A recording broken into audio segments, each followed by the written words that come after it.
Hey guys, welcome to the Father and Son Ball Club podcast. My name is Manny Ramirez. I'm a longtime sport performance coach and baseball coach, and this is my dad.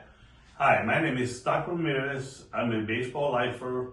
I play, coach, and I scout for an MLB team.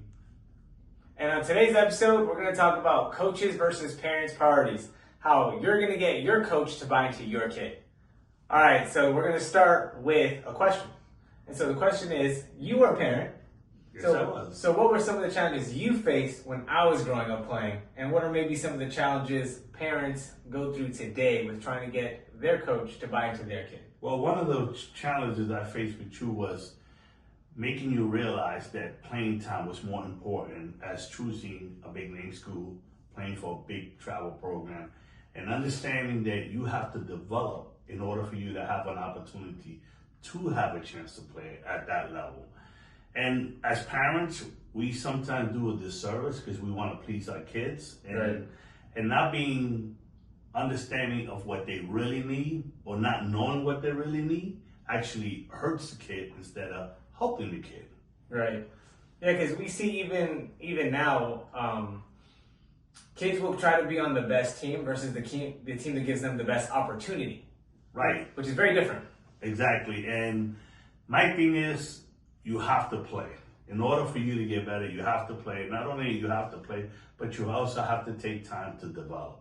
Right. And with this all year round playing, that's not helping anybody. Right. You know, it's not helping you become a better baseball player. It's all it's doing is creating you to waste more money and not put yourself in a situation to be more successful.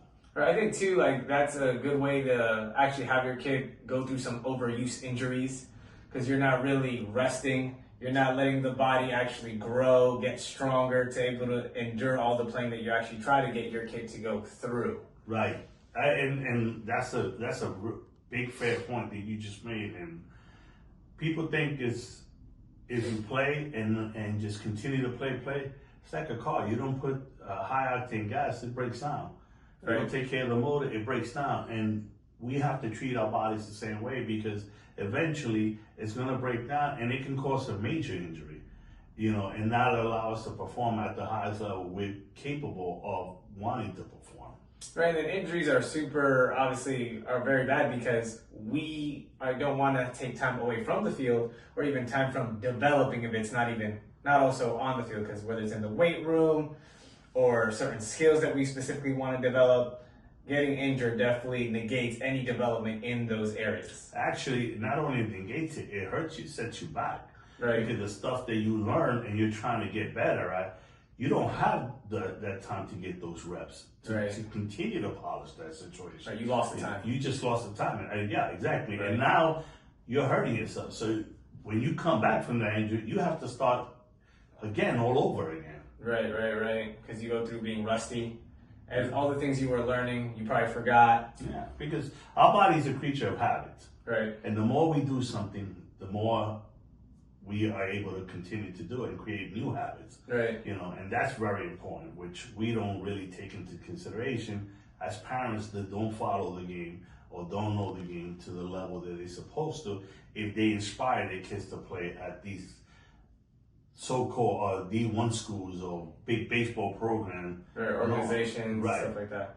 All right, so we're talking about like what the parents should be thinking to some degree, but what about the coaches? Because we hear a lot of parents complain about their coaches and what they want for their kids, but their coach isn't giving it to them. So realistically though, should the coach be trying to give the parent what they want? Well, I think to a certain extent, yeah, but I also do believe that the kid needs to speak up.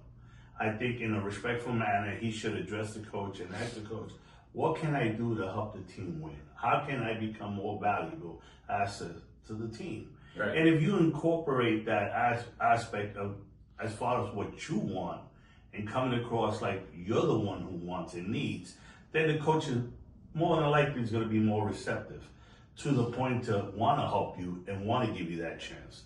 So, and not only that, now you have something to hold them back accountable because you can document that and say, well, coach, you told me if I did this, this gets me this. Right. So, it's just a back and forth situation. More importantly, is communication. Yeah, I think it's good too because even if you have a younger kid, let's say like a 10U kid or a high school kid or a college kid, you're essentially teaching them, like you said, communication that they can take into other aspects of their life, which is a big part of playing sports. It's not only just learning how to play baseball, but it's learning all the different things that you can get from sports, whether it's how to communicate, the ability to persevere, how to work on a team, how to work with personalities that are different than yours, cultures that are different than yours, maybe even leadership that you may not necessarily agree with. Right, I agree. And when you get to that level, as far as 10-year-olds and all that, you can allow them to try to convey some messages. But as a parent, I would expect for you to take hold and hold the coach accountable and tell them what is my expectation and what are yours expectations. Set them up in front and center. That way there's no misunderstanding. So if you decide to play with that coach, now you are in agreement with whatever decisions you guys made. Right. And then you can go back and forth with them as time goes on, especially at that level. But at that level, I think more importantly, the kids should just want to play, have fun, and try to develop. All right, so at what age should a player actually convey whatever they're feeling to their coach? I think more as a freshman in high school. Okay. And I think he should do it as an opportunity to learn more about himself and what type of player the coach views him as to opposed what type of player he thinks he is. Oh, that's good. You know, because if he does that, now he's realistically, if the coach is honest and upfront, the coach is going to give him the actual value what he thinks he brings to the team. Right. And by him understanding that, then he can work and then he can grow from that situation and expand later on down the road as he continues to play. Right, so trying to figure out how his goals align with his coach's goals, essentially. Right. So that he can put himself in the best position to actually play. Right. And be more successful. Exactly. It's a perfect way of doing it. People have to understand that coaches have an agenda, have their own thing, and they see certain things that we as parents don't see. Right. They don't have that extensive baseball background. Right. You know, I was fortunate enough to have that extensive baseball background because I played, I coached, and teaching you was a little bit easier and making you understand when you're on that field, the coach rules. Right. Bottom line, you know, we can have a disagreement with what he says and does, but when me and you come back home, we can discuss it, and then I can prepare you and give you knowledge and wisdom so that you can in turn go back and speak to the coach. Right. You know, because a lot of times coaches don't want to be bothered with parents. Right. I think too it's important to understand, I guess, also what organization you're playing for, what high school, what college, like whatever the level is, what is their goal? Right. Because then you start to figure out, okay, is this the right team for me? Because essentially you want to pick the team that, again, is not maybe the best or the most well-known, but the one that is best for your kid to have the best opportunity to grow in baseball. Absolutely. And again, people fall into the trap. Oh, this is a great school. Oh, they win all the time. Right. It doesn't matter what they do Right. if your son is not developing. Right. The bottom line is you owe it to your kid to get him to develop. You owe it to him to find the right people to center around him to give him the best chance to be successful. Right. And so how can parents actually go about finding the right people to help their kids be successful? Well, one of the things that I technically did, and you know, his mother wouldn't agree with me sometimes, but I will allow him to explore other coaches and their philosophy and what they thought was beneficial for him. And then I would get feedback from, did you like it? What did you think of it? You know, how did you think he was making you better? Did he make you better? Did you feel comfortable enough to understand his language, what he was trying to teach you? And that's one way, because ultimately it comes down to what the kid learns. Right, I agree, because even as a sport performance coach, everything we do is based off metrics. I want to be able to show you analytically that there is an improvement. And then if there isn't, that means I need to adjust whatever I'm doing to make sure my athlete sees the best results that we can possibly see. So even as a parent, you have to take into account, is my kid actually getting better? And that doesn't mean looking at the batting average, even though that could be something that you look at, but is he having actual competitive at-bats? Even if he is making outs, is he making hard outs? Is he striking out less? Does he actually have a plan when he's up there? After his at-bat, can he tell you how it went? Because most kids go up there, they have an at-bat, and they can't even tell you what pitches they saw because it's happening too quick, and it's something they're not even thinking about. So there's a lot of little areas that a kid can improve that might not show up right away on the stat sheet, But as a parent, if you're watching, you're paying attention, not just dropping your kid off and just being absent, actually watching, is the coach actually teaching him something? Is he grasping it? Because there can be a coach who's good, but maybe he doesn't speak well to your kid. And even me as a coach, I've had a few kids where I've even told them, hey, I don't think I'm seeing the results I want to see personally from you. Maybe I'm not the best fit for you. I think you should go explore another coach to see if it'll fit maybe your learning behaviors or your learning patterns even better than I do. And that's one of the things that me coaching with my son has allowed me to do. Like, we have partnered up and given lessons to a team that we have from 11 to 13-year-old. And he related to them better because he was able to connect with the kids better. And that's understanding, you know, if your coach can't connect with your son, right, you can't see improvement. That's hard for him to do. Right. Regardless of what, he's a kid. Right. And then also just regardless to how good the coach might be. Like me as a coach, I can be humble enough to say, hey, this isn't working out the way I think it should be. I know your kid has a limited amount of time. If I'm not the best solution to this problem, I really think you should go find somebody else and give them a try, because time is short. You only have a finite amount of it. And if his dream is to go play, whether it's high school, college, or actually professionally, we have to make most of the time that we have. And if I'm not the best option, that's okay. But I really want you to give your kid the best chance, because again, once you waste that time, you cannot get it back. And that's the fine point. And it's understanding, right? Especially when they start out young. They're not going to know what they want to do. Right. They're never going to understand that. So your biggest problem, or let's say your biggest concern should be, is him getting better. Right. How are we going to make my son better? How are we going to make it fun for him to come to the field and want to continue to play? Because a lot of guys give up, right, and they walk away from the game. And it's because they don't have the proper instruction. It's because the coaches are not treating them fair. It's because as parents, we don't do what we're supposed to do also. So it's a combination of a couple of things.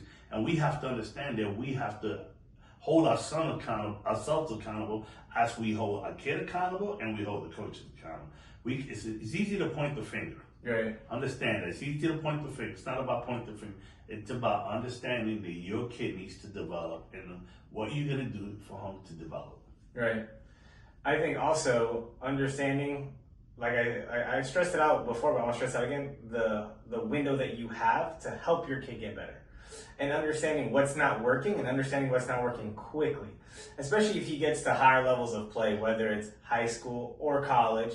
Because if he does struggle, and he will, because it does happen, but can the coach take him to that next level? Because what we've seen is that more often than not, a coach will say, well, the kid's just not that good, when that's not the reality of the situation. It's maybe that coach isn't the best fit to help him climb higher. Yeah. Understanding is, what is your son good at? Is he a good base runner? Can he run fast? Right. Does he throw the ball hard? Can he hit the ball? You know, it's understanding who your son is and surrounding him with the people you need for him to get better. And that's from hitting coaches to fielding coaches to running coaches. Catching coaches. To coaching coaches. Yeah, strengthening coaches. Yep. Everything matters. Everything helps your kid in the long run. Especially when you start out at the 10, 11, 12 years old. Because eventually he hits puberty. And once he hits puberty, that's a good chance to gain strength, right, and build a foundation. So understanding that process too, it's what really allows your son to make leaps and bounds. Right, and then I think to your point, it's knowing what is your kid good at, and then asking the coaches that he's working with, hey, I see that this is a flaw of his. How are we going to help him get better? What is your plan? And based off the answer they give you, you should be able to tell, okay, this is a really thought out plan, or maybe it's not the most thought out plan, or maybe this person really isn't really focused on my kid and I should maybe try to go into a different opportunity, which is something we can talk about next. Right. Which is how can we tell if this is a good fit for our kid versus maybe a different opportunity is a better opportunity. Right. And again, it all comes down to making the right decisions, understanding that it's all about development and educating your son to put himself in a situation where he's not afraid to speak. Right. He's not afraid to share his emotions and let you know what he's thinking, because ultimately there's no one better than he is telling you what he's thinking, what he feels, and how he's being treated, if he feels like he's getting the opportunity and all of that. Yeah, I agree. Even, I'll give you an example from today. We got to hit with one of our dudes today, and at the end of practice, I asked him, what is it that you want to work on? Is there anything specific that you feel you're struggling with so that I can help you work on something that you feel you need help with? And that's not something you see often, where a coach will even ask the player, hey, where is it that you think you need help? And being able to do that, whether, especially as a parent, like, you're paying for these lessons. You're paying for these people to help your kid. So being able to also know that your kid can have the opportunity to speak up to his coach and say, hey, this is how I'm feeling. This is kind of maybe what I struggled with in my games during the week. How can we work on this thing is a big deal, because it goes back to also building trust with the people that you're working with, which is something you want. Whenever I coach, I'm not just telling my kids what to do. I tell them we are collaborating. We are a team. Because when you step into the batter's box, I need to know that you're confident in whatever it is that you're doing. So I'm going to work with you. I'm not just going to tell you what to do. Yeah, and basically, ultimately, you have to empower that kid to take ownership. If you don't empower him to take ownership of the work that he's putting in, then you're wasting your money and you're wasting time.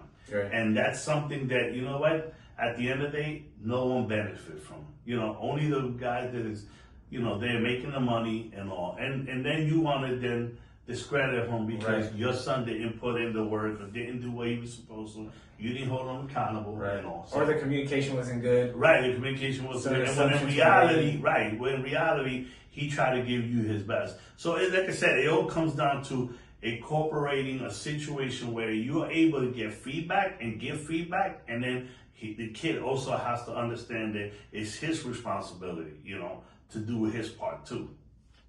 All right, so we've given the parents a lot of advice for their kids and for themselves, and what to expect when dealing with coaches, or what to look for when dealing with coaches. So you've coached. You got to coach 10U, 11U, 12U, high school, college. You've got to coach collegiate in the summertime too, in some of the biggest leagues in the whole country. You work with professionals currently. So you've had a lot of different experiences with players as a coach. So can you give us maybe an example of a player who approached you well and one who maybe didn't approach you so well? I'll give you 3 examples that really stick out to me. Sure. One of them is, I had an 11-year-old kid try out for the team. And you can see that he was really, really nervous and he was freaked out because he thought it was an all-be-all situation. Is this travel ball or? Yeah, so for the travel team, yeah. You know, and it was 11, 12-year-olds and all. And I could sense that he was nervous. So obviously, you know, I let him go through the whole practice and all. And then, you know, after the practice, I addressed the team. He went and spoke to his mother and all. And then they asked me for my opinion. And then when the kid comes up and asks me for my opinion, he already had told his mother, "Oh, Mom, I know I didn't make the team." So, you know, she told me, "Oh, my son was nervous," you know, and she gave me the whole spiel about him being nervous and all. But I told her, yeah, I know, I understand that. I wasn't looking for that. As opposed to people looking for tools and how he did well, I was just looking for effort at that age. Right. Was he able to stay engaged? Was he able to stay focused? So I told him, "You didn't do well, you're right, and I believe that you was nervous." And he said, yeah. When he spoke to me, he was honest to tell me, yeah. He goes, "I really want to play." You know, I said, "I'll tell you what, I'm going to give you another chance to come back the next day.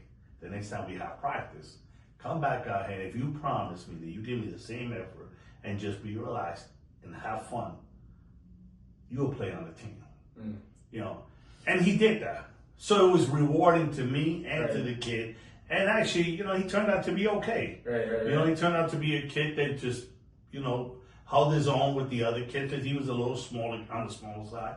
And also, I love that. I love the fact that I was able to install on him the opportunity to get another chance. He took full advantage. We had a whole season together. So, you know, it was a rewarding experience, at the same time a learning one. Not letting me just give up on a kid and not say, "Oh, you know what, you didn't do good. I'm just going to cut you." I think too, you gave him the confidence to communicate with adults. Yes. Which is something most kids don't have, and with their coach, honestly. Right, exactly. And by me doing that, I think helped him so much throughout the season that when he had issues or concern, he would come back and address it.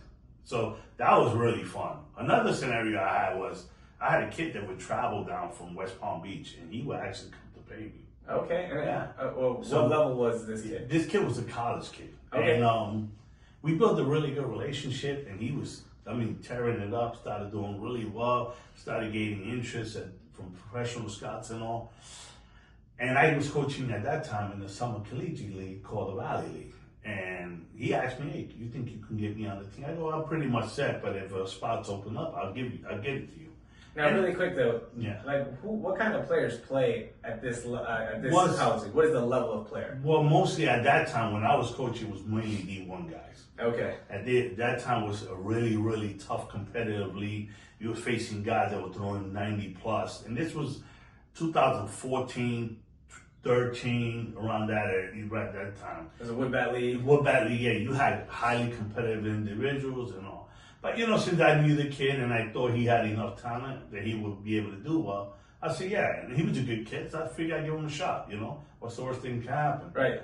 Little did I know that when he got up there, he just didn't want to work. Right. I was like blown away. I'm like, so how was he performing though? He was performing really well, and that's okay. the thing. He got complacent. Okay. So him performing really well as he was performing, I think he became big headed, and his father came to visit. Okay. So when his father came to visit, I told his father about the whole situation. I was like, your son, because me and his father had a really good relationship too. So me and him talked, and I said, I'm disappointed with you. And he goes, what do you mean you're disappointed? I explained to him what happened and how the kid didn't want to come for practices and, put in the extra work, just wanted to do the bare minimum.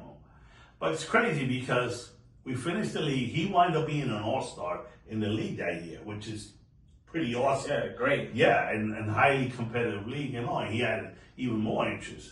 He comes back home, and a week later, after us being back home, he calls me up and goes, "When are we working again?" And I'm looking at I'm looking at my phone like, am I hearing this guy correctly? So he didn't want to work the whole season. He didn't want to work the whole season. But all of a sudden, he comes back and he's ready to work. And he's ready to work. And I'm like, I'm not working with you now. Right. When you was able to work with me for free, you showed me that you didn't want it. Right. So I'm not going to invest my time. Now, I don't care you pay me. Right. It's about respecting the game and understanding that every opportunity you got to take full advantage. Right, which he didn't do, obviously. Obviously. He took it for granted. He got complacent. He was doing well. And he came from a smaller school. Yes. So getting to play a D2 school for that matter. Right, so getting to play with these D1 guys and doing well, he got very complacent. Yeah, not only got very complacent, but he got very big-headed. So understanding that he got big-headed and not understanding that what he needed to do was continue to focus on getting better. Right. To give himself to be a professional. Right. He started acting out, would get upset when he made an out, would break his back. Right. I mean, just little kid stuff. It was like I was basically coaching a 12-year-old again. Right. And it wasn't fun, to be honest with you. That's fair. I understand that. So, but you do what you do, Then I have another situation with one of my pro guys. Okay. He plays, minor league baseball. I won't name the organization. It's not Doesn't matter. supposed to, but Right, yeah. He's a kid that was struggling. He was struggling. Had a hard time. Young, was a lot of swing and miss to his game. Was he? So he's a professional. Yeah, he's a professional. Was he drafted out of high school or college? No, he was drafted out of high school. He was he's very drafted young. as a 17-year-old. Oh, very young. Very young. Okay. So he was already his second year into professional baseball, and I happened to be scouting the game. And were you scouting him, or were you just? Well, I was scouting his team. Okay, just the team. Right, and just picking out players, writing them up, and stuff like that. That what we do is so future. If we see a prospect, we can let our organization know. We can get a trade. DFA, we like that guy. We like that guy. We have information on him, so to speak. So during the time that I was scouting, his father walked up to me. We spoke. We made conversation. He gravitated towards me, and I gravitated towards him. So we built a relationship. So he asked me to give his son some pointers, and we built a relationship. Nice. And building that relationship is funny and crazy because the kid has sore. And I don't say it's because of what I've done. I say because of the time he's put in. Right. The belief that he's put in himself and the trust that we built with each other. Knowing and doing. And now the kid went to play in Australia. That's a day in advance. and he will call me and text me and FaceTime me to talk about his at-bats. Right. That's really wanting. That's real desire. That's dedication. Yeah. So how do you turn and say no to a guy like that? Right, right. How do you not want to invest in him? Right. And those are the type of investment. When you do that, coaches go out of the way. I started waking up in the middle of the night to watch his games. His game was sometimes 2 o'clock in the morning, or 5 o'clock in the morning, or 6 o'clock in the morning, because of the hours different. And I would get up, watch his game, record it, send him the video. He'll call me back the next day. We'll go over the video. We'll discuss what he was thinking. He wound up having a really, really good year over there. And now he's in the top prospect list for the team. Wow. And he's come back, and now he's played in a couple of spring training games. And that's the way I look at it. It's all about him holding himself accountable. When he was struggling and he really was going through it, he motivated himself to keep positive. He motivated himself with, to understanding that the game is about failure and wanting to continue to do better. He didn't let it get to him to the point where he wanted to quit, which some kids do. Right. And it happens. It's natural. You know. It's a tough game. Yeah, tough game. You got to persevere. Right. So that's awesome. So those are a few ways that these players were actually able to align their goals with your goals, essentially, as a coach. Made you want to invest in them, root for them. Absolutely. Go the extra mile for them. Absolutely, 100%. And when you see that, when you really see that, you go out of your way for the kid, because you know that the investment and the gratification that you get back from that is, there's no money in the world that can pay you. Right, right. They care as much as you do. Yeah. Maybe, and that's what it comes down to. When you see that and they see that, now they invest in you too. They buy into what you're telling them. Right. Because they believe in you, trusting, you believe in them, and they trust in you, and you trust in them. And now you're giving them a way of, being honest with each other. Not just about the on-field stuff, the field stuff. It's the off-field stuff too. Right. Where he communicates with me. He goes, hey, I have this issue. What do you think? It's just not, it's not just baseball. Right. It's not just baseball. It's a relationship. Right. And by us having that type of relationship, I love the kid, to be honest with you, because of the things he's done. Right, right. And this is over, I say, a year and a half span. Oh, wow. And it's also, that's another thing, right? It's another part of life, like sports through life, is that you never know how these people are going to be able to help you on the field or off the field, whether baseball or not baseball. And that's what people don't realize. People don't understand the game doesn't last forever. Right. Yeah, at some point, we all have an expiration date in the game. Right. We have to understand, like we said earlier, take full advantage of that opportunity, and make the most of it. And also understand that, the things that last the most is relationships. Right. And that's golden. Right. So really quick, to summarize, what are traits that you'll see in the kids that make the coach want to align with them? One of the things is his desire to want to continue to work. Seek advice, communication, and be receptive to that communication. And when I say that, is him going 0 for 3, and you tell him, well, you went 0 for 3 because you did this and that and this, and you expanded the zone, you swung and missed at pitches, you didn't stick to the approach we talked about, and all. And him saying, you know what, let me go back to the video, look at it, or let me go back and see my bats. And parents, it doesn't have to be a pro athlete. Understand that you go to the game, you record your son. Right. They record your son. You record your son to understand, tell him, did you swing at a pitch or was a strike? Were you on time when you swung at that pitch? Right. Did you make the right decision and was prepared to swing? Right. And then also, because I know parents pay for hitting coaches, pitching coaches, catching coach, whatever your coach is, record your kid, take it to that coach and ask for the coach to review those in-game at-bats or whatever those in-game situations are with your athlete.